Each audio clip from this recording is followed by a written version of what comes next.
नमस्कार। आज हम कक्षा 10वीं की हिंदी व्याकरण का पहला पाठ लेकर आए हैं आपके सामने। पहला पाठ है वाक्य। वाक्य की डेफिनेशन देखिए, दो या दो से अधिक शब्दों का सार्थक व व्यवस्थित समूह जो पूरा अर्थ प्रकट करे वह वाक्य कहलाता है।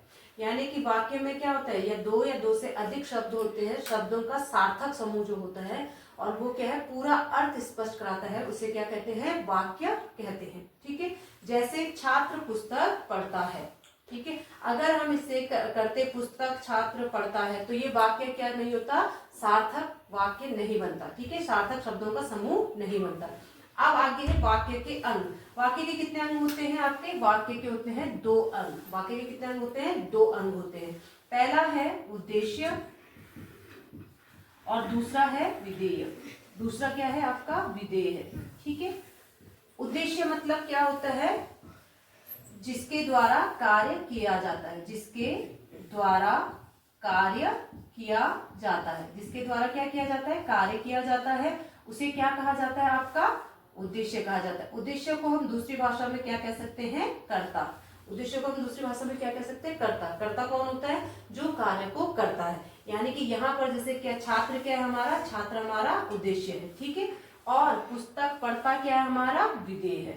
ठीक है, और विधेय क्या होता है, जो काम किया गया, जो काम किया गया।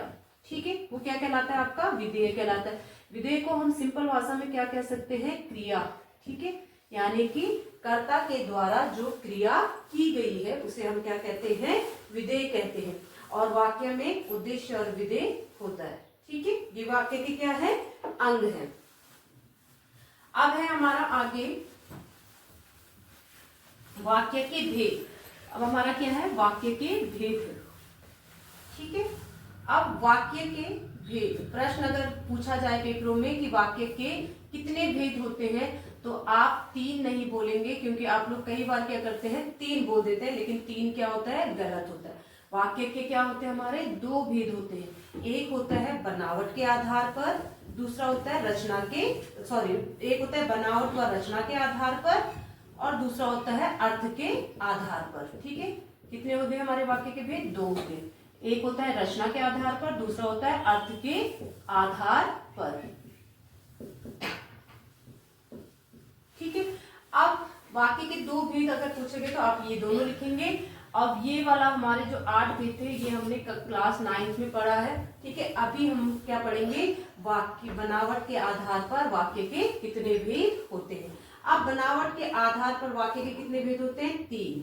ठीक है, जो आप लोग अक्सर क्या करते हैं, गलती कर देते हैं पेपरों में, जब वो पूछता है वाक्य के कितने भेद होते हैं, तो आप क्या कह देते हो, वाक्य के 3 भेद होते हैं। तो वो क्या होता है, आपका आंसर गलत हो जाता है, क्योंकि वाक्य के बनावट के आधार पर अगर पूछा जाता है तब आप लिखेंगे 3 भेद होते हैं। ठीक है, पहला क्या है हमारा, सरल वाक्य। दूसरा क्या है हमारा, संयुक्त वाक्य। तीसरा हमारा मिश्र वाक्य। ठीक है, एक हमारा क्या है, सरल वाक्य है, दूसरा हमारा संयुक्त वाक्य है, तीसरा हमारा मिश्र वाक्य है। अब जो हमारा सरल वाक्य होता है वो कौन सा वाक्य होता है, सरल वाक्य में क्या होता है आपका, एक या एक से अधिक क्या हो सकते हैं, एक से अधिक उद्देश्य हो सकते हैं। क्या हो सकते हैं हमारे, एक या एक से अधिक उद्देश्य हो सकते हैं। ठीक है, एक से अधिक उद्देश्य हो सकते हैं,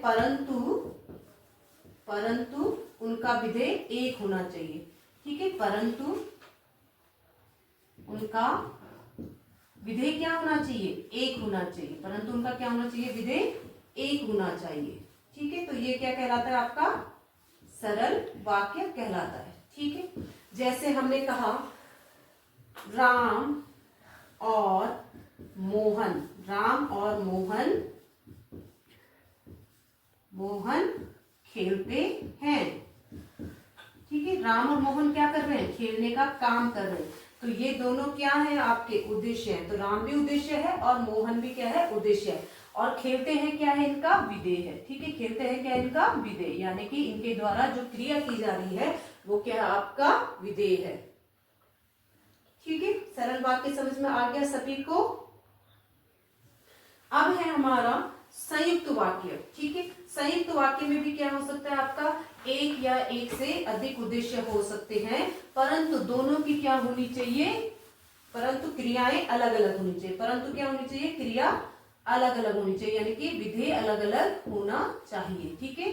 दोनों वाक्यों के विधेय क्या होनी चाहिए, अलग होने चाहिए। या हम साधारण भाषा में भी कह सकते हैं कि संयुक्त वाक्य में दो सरल वाक्य आते हैं। संयुक्त वाक्य में क्या आते हैं, दो सरल वाक्य, ठीक है। और दोनों सरल वाक्यों को जोड़ने के लिए किसका यूज किया जाता है, जोड़ने के लिए योजक शब्द का इस्तेमाल किया जाता है। दोनों वाक्यों को जोड़ने के लिए किसका इस्तेमाल किया जाता है, योजक शब्द का इस्तेमाल किया जाता है, ठीक है। किसका इस्तेमाल किया जाता है, योजक शब्द का इस्तेमाल किया जाता है।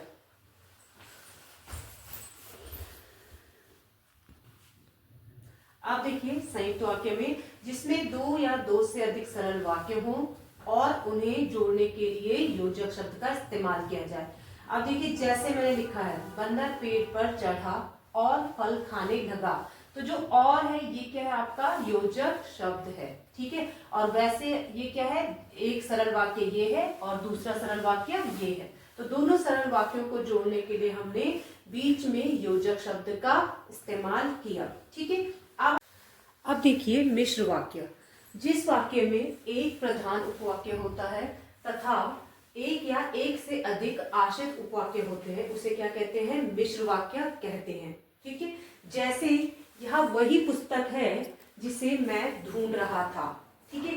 अब यहाँ पर देखिए दो वाक्य आए हैं ना, तो एक वाक्य क्या कर रहा है, दूसरे वाक्य पर निर्भर कर रहा है। तो जिसे मैं ढूंढ रहा था, मेरा ढूंढना किस पर क्या है, पुस्तक। अगर पुस्तक नहीं होती तो मैं ढूंढती क्या, ठीक है। तो ये कौन सा वाक्य है, ये आपका आश्रित वाक्य है, ठीक है, क्योंकि ये निर्भर किस पर है, वही पुस्तक पर। तो ये क्या है आपका प्रधान उपवाक्य है, ठीक है। अध्यापक ने कहा कि कल विद्यालय बंद रहेगा, ठीक है। तो ये वाला क्या है आपका प्रधान उपवाक्य है, ठीक है। और ये वाला आश्रित उपवाक्य है। पूरा वाक्य क्या है आपका आश्रित उपवाक्य है। जो जैसे आपका ना, जो, जिसे, जैसे जो, जिसे, जिसको,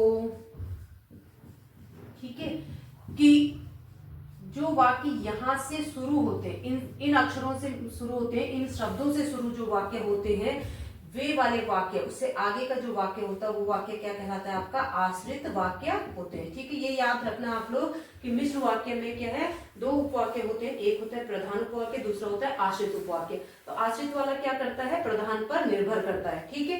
तो ज्यादातर जो आश्रित उपवाक्य होते हैं वो जो, जिसे, जिसको, ठीक है, और की शब्दों से शुरू होते हैं, की शब्दों से शुरू होते हैं, वो क्या कहलाते हैं आपके आश्रित उपवाक्य होते हैं। जैसे यहाँ पे देखिए कि कल विद्यालय बंद रहेगा, जिसे मैं ढूंढ रहा था, तो ये क्या है आपके, ये आश्रित उपवाक्य है, ठीक है। ये क्या है आपके आश्रित उपवाक्य, यानी कि निर्भर करते हैं किस पर, प्रधान उपवाक्य पर, ठीक है। आज का वीडियो अगर आपको पसंद आए तो सब्सक्राइब कीजिए, कमेंट्स कीजिए।